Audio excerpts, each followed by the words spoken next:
Hello everyone, welcome back to my channel. जैसा कि मैंने आपको बोला था कि आपको प्रकाश की भी वीडियो मिलेगी, मतलब चैप्टर नंबर 4 की, और इसमें 57 क्वेश्चन रहेंगे तो इनफ रहेंगे। आई थिंक मेरे हिसाब से इनफ होने चाहिए, और 57 क्वेश्चन बहुत हो जाते हैं। साथ के साथ एक्सप्लेनेशन भी है, तो टोटल लगा के चलिए कि अगर एक्सप्लेनेशन एक क्वेश्चन से 2 या 3 क्वेश्चन निकल रहे हैं तो आपके 100+ क्वेश्चन यहाँ पे जाने वाले हैं।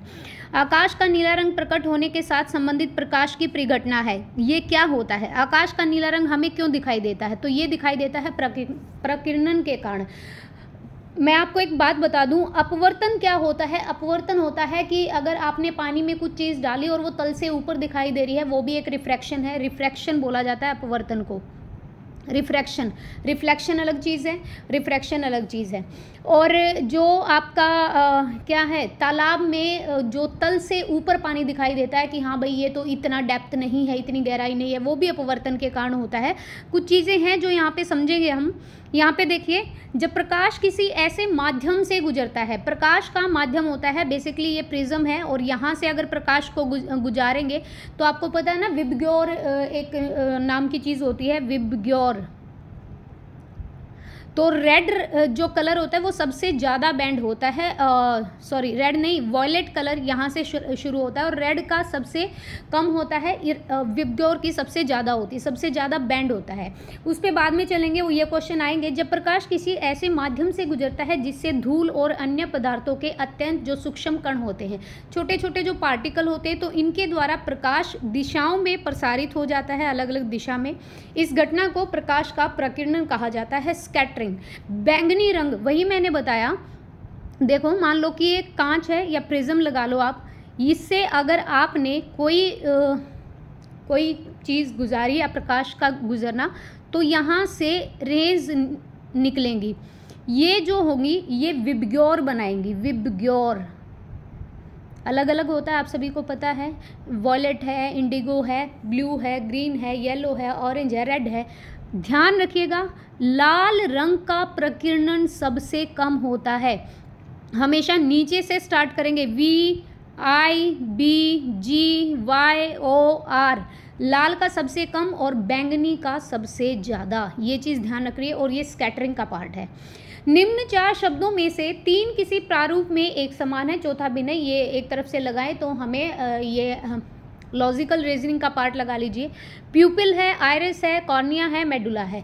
हम सबको पता है प्यूपिल, आइरिस और कॉर्निया ये क्या है, हमारे आई के पार्ट है। और मेडुला क्या है? मेडुला हमारा एक किडनी का पार्ट है, वृक्क का पार्ट है। तो मेडुला अलग है। अच्छा, अगर कोई आंख दान करता है तो आंख का कौन सा भाग दान में दिया जाता है, डोनेट किया जाता है? तो कॉर्निया किया जाता है, ये भी ध्यान रखिएगा। ट्रैकोमा के दौरान कौन सी अंतरिका प्रभावित होती है? ट्रैकोमा एक रोग होता है जो कि आंखों से संबंधित होता है, तो नेत्र जो है ये अंतरिका प्रभावित होती है हमारी। बैक्टीरिया से होने वाला एक संक्रमण है, बैक्टीरिया मतलब आंखों में जलन हो जाना, तो ये क्या है, संक्रमित करता है, और ये एक नेत्र रोग है, आंखों पर असर करता है। प्रकाशीय तंतु किस घटना पर आधारित है? प्रकाशीय तंतु पूर्ण आंतरिक परावर्तन पर आधारित है, टोटल इंटरनल रिफ्लेक्शन। रिफ्रैक्शन नहीं, रिफ्लेक्शन। रिफ्लेक्शन को परावर्तन कहते हैं और रिफ्रैक्शन को कहते हैं आपका अपवर्तन।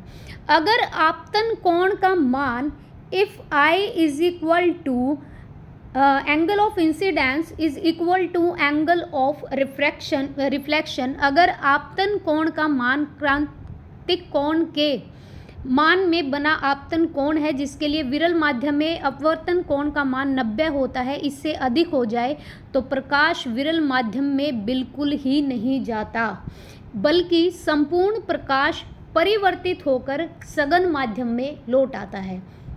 प्रकाश का जो रास्ता होता है वो विरल से सघन में होता है, लेकिन अगर कोण का मान 90 डिग्री से ज़्यादा हो गया तो प्रकाश नहीं जाएगा आगे, वो वापस ही किस में आ जाएगा, सघन माध्यम में आ जाएगा, सघन से विरल में जाता है, सॉरी। तो ये किस में आ जाएगा, सघन माध्यम में वापस आ जाएगा और इसे ही पूर्ण आंतरिक परावर्तन कहते हैं। जो हमारा रोड पर ऐसे लगता है, अगर आप बाइक चलाते हो, गाड़ी चलाते हो, कि आगे बिल्कुल फ्लैश रोड है, पानी है शायद आगे रोड पे, नहीं, वो पानी नहीं है, वो एक तरह से क्या है, टोटल इंटरनल रिफ्लेक्शन है। निकट दृष्टि दोष के लिए कौन सा लेंस यूज़ किया जाता है? मैं आपको एक बात बता दूं, एक होता है दूर दृष्टि दोष, एक होता है निकट दृष्टि दोष। बिल्कुल 2 से 3 क्वेश्चन यहाँ पे करेंगे। तो देखो, दूर दृष्टि दोष में इसके लिए उत्तल लेंस का यूज़ करते हैं और इसके लिए अवतल लेंस का यूज़ करते हैं। ध्यान रखिए, ये छोटा है तो इसके लिए छोटा लेंस, ये बड़ा है तो इसके लिए बड़ा लेंस। दूर दृष्टि दोष में आपको क्या होता है, निकट की वस्तुएं दिखाई दे जाती हैं और हाँ, और दूर की वस्तुएं दिखाई नहीं देती। और निकट दृष्टि दोष में आपको, एक सेकंड मैं गलत हूँ शायद, ये अपोजिट होते हैं। दूर दृष्टि दोष में इसमें आपको निकट की चीज़ें, दूर की चीज़ें दिखाई देती। एक सेकंड भाई, गलत हो रहा है, एक सेकंड यहाँ पे ही देख लेते हैं। वैसे मैं आपको बता दूं कि दूर दृष्टि दोष में उत्तल लेंस होता है और निकट दृष्टि दोष में अवतल लेंस का यूज़ होता है, ये तो बिल्कुल याद रखिएगा, इसी में आ जाएगा। एक बार देख लेते हैं, ये रहा। निकट दृष्टि दोष में निकट की वस्तु स्पष्ट नहीं, जो भी दोष होगा ना उसी की वस्तु दिखाई नहीं देंगी। मतलब अगर आपको निकट का दोष है, पास की चीज़ें दिखाई नहीं देती, परंतु अगर आपको निकट का दृष्टि दोष है तो पास की चीज़ें तो दिखेंगी और दूर की नहीं दिखेंगी। तो इसमें वस्तु का जो प्रतिबिंब होगा, जो आपकी इमेज बनेगी, वो रेटिना से आगे ही बन जाएगी, इसीलिए ये होता है। तो लेंस की गोलाई बढ़ाई जाती है, लेंस की फोकस दूरी घट जाती है और लेंस की क्षमता बढ़ाई जाती है, और इसमें यूज़ किया जाता है आपका अवतल लेंस का। निकट दृष्टि दोष में निकट की चीज़ें तो दिखती हैं, दूर की नहीं दिखती हैं। ऐसे ही दूर दृष्टि दोष में क्या होगा, दूर की चीज़ें दिख जाएंगी लेकिन पास की चीज़ें नहीं दिखेंगी, और उसके लिए उत्तल लेंस का यूज़ किया जाता है। मरीचिका का उदाहरण, अगेन द सेम क्वेश्चन, ये है आपका प्रकाश का अपवर्तन और पूर्ण आंतरिक परावर्तन, टोटल इंटरनल रिफ्लेक्शन। मरीचिका एक प्रकार का वायुमंडलीय दृष्टि का भ्रम है जिसमें प्रेक्षक मतलब जो ऑब्जर्वर है अस्तित्वहीन जलाशय एवं दूरस्थ वस्तु के उल्टे या बड़े आकार के प्रतिबिंब और अन्य आकार के विपुरण देख सकता है। तो ध्यान रखिएगा, मरीचिका एक आपका टोटल इंटरनल रिफ्लेक्शन है। लेंस किससे बनता है? लेंस हमारा फ्लिंट कांच से बनता है, ऑप्शन डी। प्रकाशीय फाइबर के माध्यम से संरचना का सिद्धांत कौन सा होता है? अगर प्रकाशीय फाइबर है तो उसके माध्यम से जो संचरण होगा उसका माध्यम होगा पूर्ण आंतरिक परावर्तन, जो कंप्यूटर में भी यूज़ किया जाता है। ये एक वो होती है जो मतलब ये फाइबर की बनी हुई होती है, इसमें करंट नहीं आता है, समुद्र के नीचे से बिछाई जाती है, टोटल इंटरनल रिफ्लेक्शन होता है, इसी से हमारा क्या होता है, माध्यम का संचरण होता है। प्रकाशीय फाइबर, प्रकाशीय तंतु फाइबर भी बोलते हैं इसको। निम्न में से किसका प्रयोग दर्पण में रजतीकरण के लिए किया जाता है? तो अगर दर्पण में आपको रजतीकरण करना है, रजतीकरण एक प्रतिबिंबित पदार्थ के साथ ग्लास की कोटिंग की एक केमिकल प्रोसेस है, एक रासायनिक प्रक्रिया है, और इसमें सिल्वर नाइट्रेट का यूज़ होता है। तो ध्यान रखिए, सिल्वर नाइट्रेट AgNO3, सिल्वर को हम Ag ही तो बोलते हैं, गोल्ड को हम Au बोलते हैं, तो सिल्वर नाइट्रेट AgNO3 का यूज़ होता है। एक सेकेंड आगे चलते हैं। निकट दृष्टि दोष के लिए किस लेंस का, ये हम कर चुके हैं, अवतल लेंस का। दूर दृष्टि के लिए उत्तल लेंस का यूज़ होता है। समतल दर्पण द्वारा निर्मित प्रतिबिंब का आकार कैसा होता है? अगर एक प्लेन मिरर है और उसमें जो भी इमेज बनेगी तो उसका आकार कैसा होगा? तो आपकी जितनी वस्तु होगी उसके इक्वल ही रहेगी, बराबर रहेगी। समतल दर्पण द्वारा किसी वस्तु का प्रतिबिंब दर्पण के पीछे उतनी दूरी पर बनता है जितनी दूरी पर वस्तु दर्पण के सामने रखी होती है। यह प्रतिबिंब काल्पनिक होता है, मतलब इमेजिनरी है, वस्तु के आकार में बराबर होगा लेकिन आपका लेटरल बनेगा। घर में रखा हुआ ड्रेसिंग टेबल का जो शीशा होता है उसमें खड़े होकर देखना, जैसे जैसे आप दूर जाते जाओगे तो शीशे में भी दूर ही जाते जाओगे, और लेकिन ये इमेजिनरी बनेगा, वस्तु के आकार का बनेगा। ऑब्वियसली अगर आपके पास कोई छोटा है या लंबा खड़ा है तो वो लंबा ही दिखाई देगा या छोटा दिखाई देगा, आपकी हाइट उतनी ही दिखाई देगी, लेकिन उल्टा बनता है। अगर राइट हैंड उठाओगे तो लेफ्ट हैंड दिखेगा, लेफ्ट उठाओगे तो राइट दिखेगा। तारे किस कारण टिमटिमाते हैं? तो तारों का टिमटिमाना जो है वो अपवर्तन पर डिपेंड करता है। प्रकाश के अपवर्तन के कारण तारों का जो प्रकाश होता है वो अपवर्तित होकर नेत्र तक पहुंचता है, जिसके कारण तारे अपनी वास्तविक स्थिति से दूर दिखाई देते हैं, और ऐसा बार बार होता है, again and again the same process will be होता रहेगा, तो जिससे कि तारे टिमटिमाते हुए प्रतीत होते हैं। एक चीज़ और लिखी है यहाँ पे, वायुमंडल की अनुपस्थिति के कारण प्रकाश के अन्य जो रंग होते हैं वो सेकेंडरी हो जाते हैं और आकाश का रंग कैसा दिखाई देता है? हमें काला दिखाई देता है। ट्रैफिक सिग्नल में लाल रंग का यूज़ किया जाता है प्रकाश के लिए, क्योंकि लाल रंग में स्कैटरिंग जो होती है लाल रंग में वो सबसे कम होती है, न्यूनतम विक्षेपण होता है, जबकि बैंगनी रंग का ज़्यादा होता है। क्योंकि लाल रंग की जो वेवलेंथ होती है, तरंग दैर्घ्य होती है, वो ज़्यादा होती है, इस रंग का जो स्कैटरिंग होगा, प्रकीर्णन होगा और विक्षेपण होगा वो न्यूनतम होगा, और यह बिना प्रवर्तित हुए हमारे नेत्रों तक पहुंच जाती है। समझ गए? प्रकाशिक तंतु ये वही है जो प्रकाशिक तंतु अभी हम पढ़ के आए हैं, ये पूर्ण आंतरिक परावर्तन पर निर्भर होता है, उसी परिघटना पर है।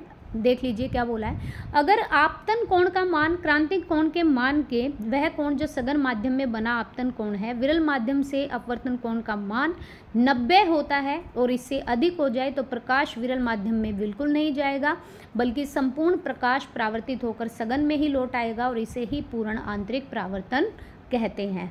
समझ गए भाई? आगे, आकाश में नीला रंग प्रकट होने के साथ प्रकाश की संबंधित घटना कौन सी है? ऑब्वियसली हाँ, ये फर्स्ट ही क्वेश्चन था, ये स्कैटरिंग का पार्ट है हमारा, प्रकीर्णन होता है। जब प्रकाश किसी ऐसे माध्यम से गुजरता है, वही है सेम, बैंगनी रंग का प्रकीर्णन सबसे ज़्यादा, लाल का सबसे कम, ये याद रखिएगा। आकाश में नीले रंग के प्रतीत होने का कारण, ये अगेन यही आ गया, प्रकाश का प्रकीर्णन। यदि किसी व्यक्ति को अपना पूरा साया अपने ही आकार का प्रतिबिंब देखना है तो उसे कौन से आईने का प्रयोग करना चाहिए? अभी हम पढ़ के आए हैं, इसे समतल प्लेन मिरर का यूज़ किया जाता है, और इसमें जो इमेज बनेगी, प्रतिबिंब बनेगा, इमेजिनरी होगा, लेकिन आपकी ऑब्जेक्ट है उसके साइज़ का होगा, और लेटरल इन्वर्स होगा, उल्टा होगा। आकाश के नीले रंग का कारण प्रकाश का प्रकीर्णन है, ये सेम क्वेश्चन है भाई। एक जलाशय 2 मीटर गहरा लगता है और इसकी वास्तविक गहराई निकालिए। देखो, आभासी गहराई मतलब इमेजिनरी जो आपको दिख रही है, वास्तविक गहराई अपॉन अपवर्तनांक। वास्तविक गहराई हमें दे नहीं रखी, पूछ ही रखी है, आभासी हमें दे रखी है 2 मीटर की, वास्तविक हमें निकालनी है। अपवर्तनांक, इसमें भाई ये यूनिट आपको याद होनी चाहिए 1.33, और ये हमें निकालना है, तो ऑब्वियसली आपको पता है ये इससे मल्टीप्लाई होता है, तो 2.66 मीटर यहाँ पे आ जाएगा। आपको यूनिट याद रखनी है 1.33 अपवर्तनांक, ठीक है, ये आपको याद रखना होगा। किसी प्रिज्म द्वारा प्रकाश का परिक्षेपण किस कारण होता है? प्रकाश की आवृत्ति में परिवर्तन के कारण। सफ़ेद प्रकाश 7 रंगों से बना होता है और सबका अलग अलग अपवर्तनांक होता है, या फिर प्रकीर्णन के कारण, या इनमें से कोई नहीं। हमें पता है जो सफ़ेद रंग होता है वो 7 रंगों से मिलकर बना है, और सभी 7 रंगों का विभिन्न अपवर्तनांक होता है, ये बात सच है।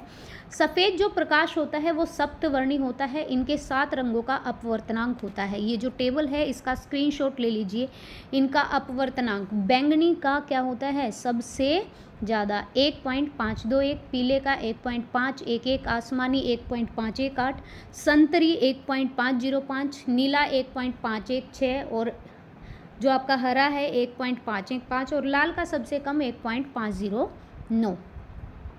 पौधे हरे रंग के होते हैं, क्यों? क्योंकि उनमें हरे रंग के प्रकाश का, वो क्या करते हैं, हरे रंग के प्रकाश का परावर्तन करते हैं। प्रकाश के परावर्तन के नियम के अनुसार कौन सा कथन सत्य है? ये क्वेश्चन बहुत बार पूछा जाता है। Angle of incidence is equal to angle of refraction. तो देखो यही है, आपको सिर्फ यही याद रखना है, आपतन कोण परावर्तन कोण का मूल्य एक समान होता है। 10th की या 9th की साइंस उठा लेना, वहाँ से आपको बहुत सारे क्वेश्चन मिलेंगे इस चीज़ के।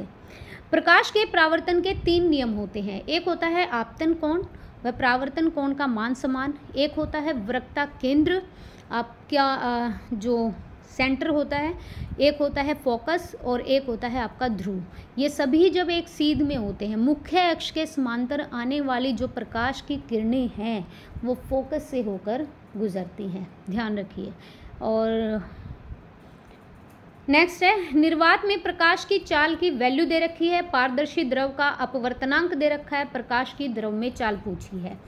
तो ये न्यूमेरिकल है आपका। अगर माध्यम का अपवर्तनांक आपको निकालना है, दे रखा है, प्रकाश की द्रव में चाल पूछी है, वेग पूछा है, ठीक है।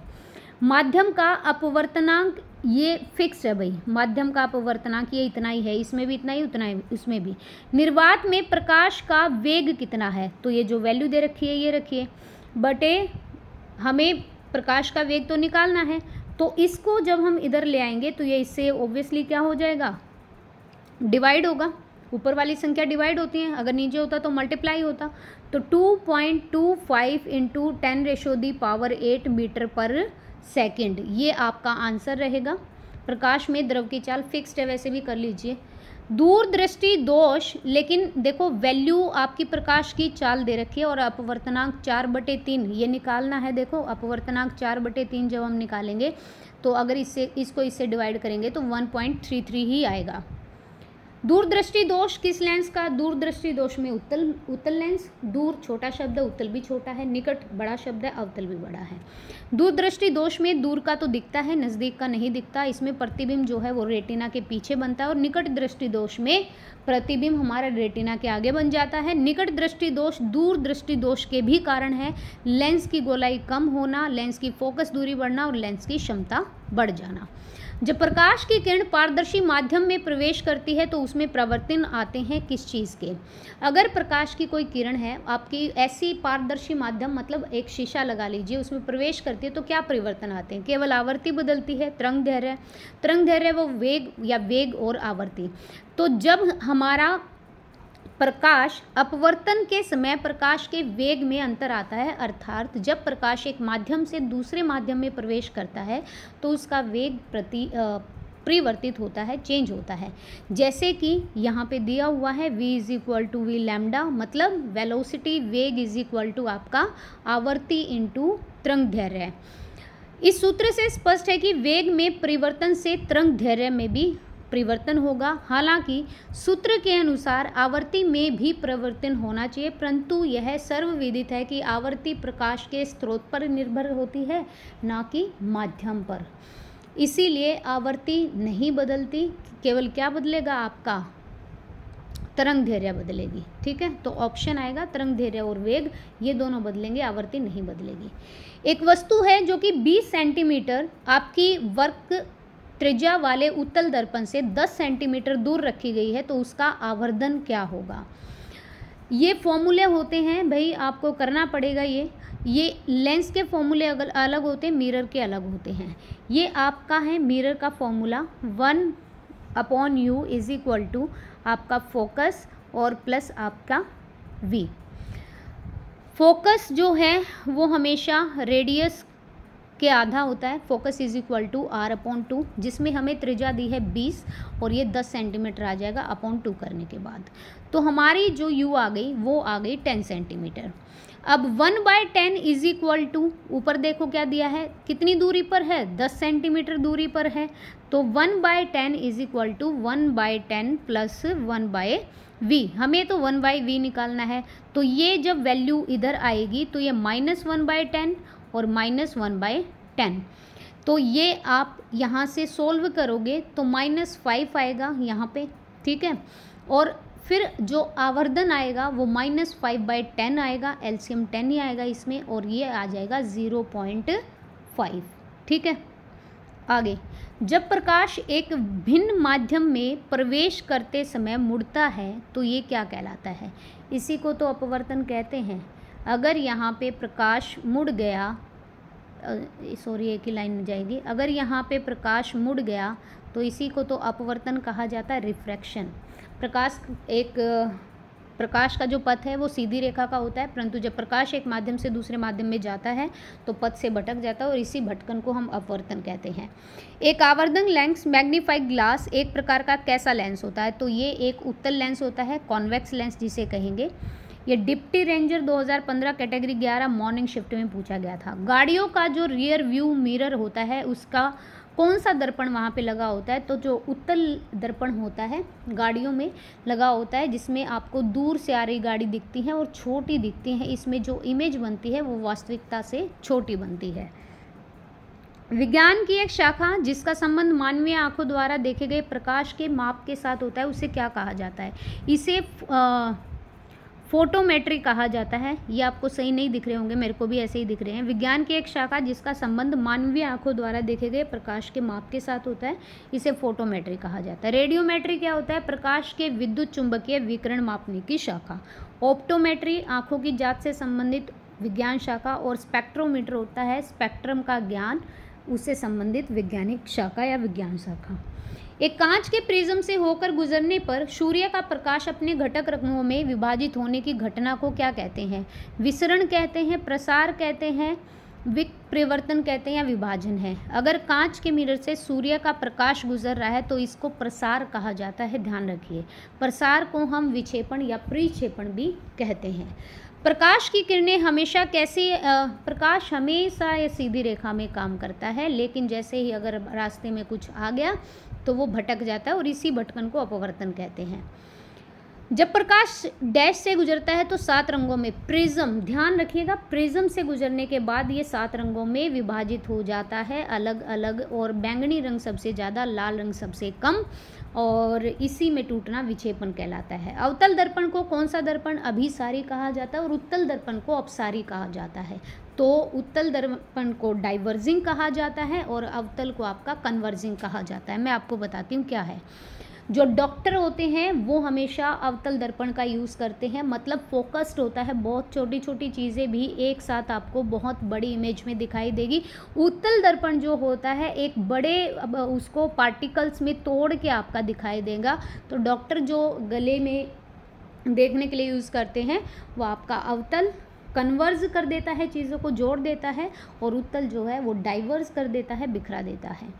एक अवतल लेंस हमेशा प्रतिबिंब बनाता है, कैसा? अवतल लेंस में हमेशा एक इमेजिनरी और एक सीधा प्रतिबिंब बनेगा।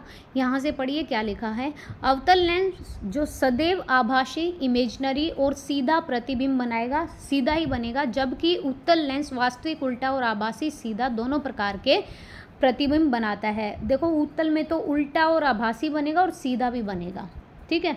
जैसे अगर वो होता है ना एम्बुलेंस का जो वो वर्ड है मतलब वो इसीलिए उल्टा लिखा जाता है ताकि मिरर में या गाड़ी चलाने वाले को वो बिल्कुल सीधा दिखे, ऐसा कुछ क्वेश्चन पूछा जाता है। प्राथमिक रंग कौन कौन से होते हैं? प्राथमिक रंग होते हैं लाल, हरा, नीला। हल्नी से याद कर सकते हैं, ट्रिक होती है। जो हमारे प्राइमरी जो कलर होते हैं लाल, हरा और नीला, इन रंगों से मिलकर सारे रंग बनते हैं। कौन से प्राथमिक रंग नहीं हैं? तो अरे ये क्या ऊपर प्राथमिक वर्ण है, ठीक है, ये प्राथमिक वर्ण है भाई, और रंग नहीं होते, वर्ण है लाल, हरा, नीला, और रंग नहीं होते लाल, हरा, नीला, ये कोई प्राथमिक रंग नहीं होते। दिया हुआ है इसमें। फिल्म को देखने के लिए प्रयुक्त चश्मे में, फिल्म जो हम देखते हैं, देखो द्विफोकसी लेंस, ये बाईफोकस लेंस जिसे कहते हैं, जिसमें दूरदृष्टि दोष भी होता है और निकट दृष्टि दोष, ना तो निकट की चीज़ें दिख रही ना दूर की, तो उनको तो ये लेंस लगता है।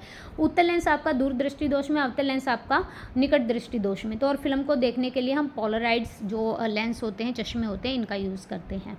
सूर्य के प्रकाश को पृथ्वी तक पहुंचने के लिए 8 मिनट 18 सेकंड लगते हैं। देखो सूर्य से पृथ्वी की दूरी इतने किलोमीटर है, प्रकाश की चाल इतनी है, तो ये इसके अपॉन में करके यहाँ से जब हम टाइम निकालेंगे तो यहाँ पे लिखा है 500 सेकंड्स, और तो आपका यहाँ पे 8 मिनट 18 सेकंड्स। आसमान नीला दिखाई देता है, क्यों? अभी तो पढ़ के आए, जो हमारा वातावरण द्वारा विकिरण के चुनिंदा फैलाव के कारण जो रेडिएशंस होती हैं, जो यहाँ पे डाइवर्जन होगा, या जो फैल जाएंगी रेडिएशन। आसमान नीला, अच्छा आसमान के बारे में बात कर रहे हैं, आसमान नीला क्यों दिखाई देता है? एक तो है वातावरण द्वारा विकिरण के चुनिंदा अवशोषण, अवशोषण तो होने के बाद काला रंग दिखाई देता है, ये फैलाव होने के कारण, हाँ जब स्कैटरिंग हो जाती है फैलाव हो जाता है, परावर्तन नहीं आएगा इसमें, अवशेषण की कोई बात नहीं है, और फैलाव जब हो जाता है स्कैटरिंग जो हो जाती है उसके कारण बी ऑप्शन। फोटो इलेक्ट्रॉन निकलते हैं जब क्या होता है? जब फोटो इलेक्ट्रॉन निकलते हैं तो ये क्या क्रिया होती है? जब आयुक्त आवर्ती के प्रकाश द्वारा प्लेट को विकिरण देते हैं। फोटो इलेक्ट्रॉन प्रभाव एक ऐसी प्रक्रिया है जिसमें एक निश्चित आवर्ती के प्रकाश द्वारा इलेक्ट्रॉन निकलते हैं, इसी को फोटो इलेक्ट्रॉन कहा जाता है। ये एक प्रोसेस है साइंस का। इंद्रधनुष के मध्य कौन सा रंग होता है? देख लो, विबग्योर, 3 इधर से निकाल दो 3 इधर से, तो ग्रीन कलर होगा, तो ग्रीन कलर है, ठीक है। एक समतल उत्तल लेंस की जिसकी वक्रता त्रिज्या है 400 mm और अपवर्तन सूचकांक है 1.5, फोकल की लेंथ पूछी है। सूत्र आपको आने चाहिए, लेंस का फॉर्मूला लगाना है, फोकल लेंथ पूछी है तो ये इसका फॉर्मूला बनेगा 1/r1 - 1/r2। वैल्यू रखिएगा, ये यहाँ पे r1 is equal to proportionally to r2 is equal to -r, 1/f u - 1, और ये इन्फिनिटी है, प्रोपोर्शनल नहीं है, इन्फिनिटी -1/r। तो ये फॉर्मूला लगेगा भाई, इस फॉर्मूले के द्वारा आपको निकालनी आनी चाहिए। ऊपर लिखा है 400 mm है, तो इन्होंने यहाँ पे ले लिया फोकल। पहले आप ये फॉर्मूला ही देख लीजिए, r/u - 1 0.400/1.5 - 1 0.8 सेंटीमीटर आ जाएगा। ये ना आप 10th में यकीन मानिए साइंस की बुक है, उसमें लेंस वाला चैप्टर है, लेंस एंड मिरर, वहाँ से कर लीजिएगा, वहाँ पे आपको बहुत अच्छे से समझ भी आएगा। एक वस्तु को एक उत्तल लेंस के अक्ष पर उसकी फोकल लंबाई से दुगनी से अधिक दूरी पर रखा गया तो कैसे इमेज बनेगी? कोई ऑब्जेक्ट है जो आपने उत्तल लेंस के अक्ष पर इसकी जो फोकल लंबाई है उसके दुगनी से अधिक दूरी पर रखा है तो क्या होगा? ये वास्तविक बनेगा और उसी प्रकार का बनेगा। कैसे? उत्तल लेंस में वस्तु जब हमारी f1 और 2f1 के बीच में रखी जाती है तो प्रतिबिंब 2f से बाद में बनता है। जब वस्तु 2f पर रखी जाती है तो 2f2 पर वास्तविक और समान आकार का प्रतिबिंब बनता है। देखिए क्या बोला है कि अगर वस्तु f1 और 2f1 के बीच रखी जाएगी तो हमारा जो ऑब्जेक्ट बनेगा वो 2f से पीछे बनेगा, लेकिन जब हमारा जो ऑब्जेक्ट है 2f2 पर रखा जाएगा तो वास्तविक बनेगा और उतने ही आकार का बनेगा। और यही पूछा है दुगनी से अधिक दूरी पर, ठीक है, दुगनी से अधिक दूरी पर, मतलब 2f1 के ऊपर 2f2 के ऊपर रखी जाए। एक तो होता है f1, एक होता है 2f1 और एक होता है 2f2, तो इससे दुगनी दूरी पर रखा जाए तो यहीं पे बनेगा, और यहाँ पे रख दिया तो फिर यहाँ पे बीच में बनेगा। ये कुछ क्वेश्चन है, ये याद रखिएगा। प्रकाश के किरण पानी में कांच के एक स्लैब से गुजरते हैं, जैसे ये पानी में से कांच में प्रवेश करती है तो क्या होगा? तो गति और इसकी जो तरंग दैर्घ्य है वो दोनों ही घट जाएंगे। कैसे? प्रकाश अपवर्तन के समय प्रकाश के वेग में अंतर आता है, अर्थात जब प्रकाश एक माध्यम से दूसरे माध्यम में प्रवेश करता है तो उसका वेग भी चेंज हो जाता है, जैसा सूत्र में दिया है v = v लैम्डा, मतलब आवर्ती इंटू तरंग दैर्घ्य। वेग में परिवर्तन से तरंग दैर्घ्य में भी परिवर्तन होगा, हालांकि सूत्र के अनुसार आवर्ती में परिवर्तन नहीं होगा, वेग में होगा और तरंग दैर्घ्य में होगा। परंतु ये सर्वविदित है कि आवर्ती प्रकाश के स्रोत पर निर्भर है, ना कि माध्यम पर, इसीलिए आवर्ती नहीं बदलती। तो तरंग दैर्घ्य बदलेगा और वेग बदलेगा, ये क्वेश्चन हम ऊपर भी करके आए हैं, तो दोनों ही घट जाएंगे। एक वस्तु जिसका आकार 1.2 सेंटीमीटर है 12 सेंटीमीटर की फोकल लंबाई वाले उत्तल लेंस के सामने रखी गई है, जिसकी दूरी 16 सेंटीमीटर है। कार्टेशियन चिन्ह में सम्मेलन के अनुसार लेंस द्वारा निर्मित चित्र v की दूरी और आवर्धन क्या होगा? ये यहाँ पे निकाल रखा होगा। ये देखो, उत्तल लेंस के सूत्र के अनुसार 1/फोकस जो होता है 1/v + 1/u होता है। इसका मतलब u = वस्तु की लेंस से दूरी कितनी है, v आपकी जो प्रतिबिंब की लेंस से दूरी है, और f का मतलब फोकल। तो यहाँ पर जब ये निकालेंगे, यू दे रखा है 16 सेंटीमीटर और फोकल लेंथ दे रखी है 12 सेंटीमीटर। ये फॉर्मूले में रख दो एफ़ की value 1/12 is equal to 1/v plus 1/16। जब आप 1/v इधर निकालोगे और ये एलसीएम वगैरह लेके करोगे तो 48 सेंटीमीटर आएगा। आवर्धन क्या होता है, मैग्नीफाइंग ग्लास, तो -v/v इज इक्वल टू -48/16 आ जाएगा। v की वैल्यू नीचे है तो -3.0 आएंगे भाई क्वेश्चन यहाँ उत्तर लो। ये क्वेश्चन तो ज़रूर देंगे फोकल लेंथ वाले। एक सरल माइक्रोस्कोप यंत्र में इस्तेमाल किया जाने वाला लेंस कौन सा होता है, तो सरल में हम उत्तर लेंस का यूज़ करते हैं। एक सरल सूक्ष्मदर्शी कम फोकस दूरी का उत्तर लेंस होता है और बोलचाल की भाषा में इसे बिल्लौरी कांच कहते हैं। इससे हम बचपन में कार्बन जलाया करते थे। एक उत्तल लेंस का प्रयोग करते समय वास्तविक और उल्टे बड़े हुए हैं छवि को प्राप्त करने के लिए। एक उत्तल लेंस का प्रयोग करते हुए वास्तविक और उल्टे बड़े हुए छवि को प्राप्त करने के लिए वस्तु को कहाँ पे रखना चाहिए। मतलब क्या बोला है कि आपने एक ऐसी छवि प्राप्त करनी है जो वास्तविक और उल्टी बने, तो इसे F और 2F के बीच में रखें। ये टेबल है, इस टेबल का ले लेना स्क्रीनशॉट लो। अगर वस्तु आपने रख दी इन्फिनिटिव अनंत पर तो प्रतिबिंब की स्थिति बनेगी F2 पर। अगर वस्तु रख दी 2F से पीछे तो प्रतिबिंब बनेगा F2 और 2F2 के बीच। 2F2 पर रखी 2F पर रखी तो 2F2 पर बनेगा। अगर F1 और 2F के बीच में रखी तो 2F2 के बाद बनेगा। F1 पर रखी तो इन्फिनिटिव पे बनेगा और 0 और F के बीच में रखी तो वस्तु की ओर बनेगा। आकार कैसा, अगर अनंत पर चीज़ रखी है तो वास्तविक छोटा और उल्टा बनेगा। 2F1 से परे रखी है तो वास्तविक छोटा और उल्टा बनेगा। अगर 2F पर रखी है तो वास्तविक बनेगा, बराबर का बनेगा और उल्टा बनेगा। 2F और F1 के बीच है तो वास्तविक बनेगा, बड़ा और उल्टा बनेगा। इन दोनों में सेम बनेगा। F1 पर रखी है तो अनंत पर बनेगा, मतलब बहुत बड़ा बनेगा। 0 और F2 के बीच में रखे तो आभासी बनेगा, सीधा और बड़ा बनेगा। 2-3 क्वेश्चन है। कार के हैंड लैम्प में किस प्रकार का दर्पण यूज़ होता है। कार के हैंड लैम्प में पैराबोलिक अवतल का यूज़ होता है। कार की हेडलाइट में प्रवलय दर्पण और कार के साइड मिरर में उत्तल लेंस। मैंने आपको बताया था कि साइड मिरर में उत्तल लेंस का मतलब जो आपको डाइवर्स करके दिखाता है, चीज़ों को अलग अलग दिखाता है, और जो हमारा अवतल होता है वो कन्वर्स करके डॉक्टर उसका यूज़ करते हैं।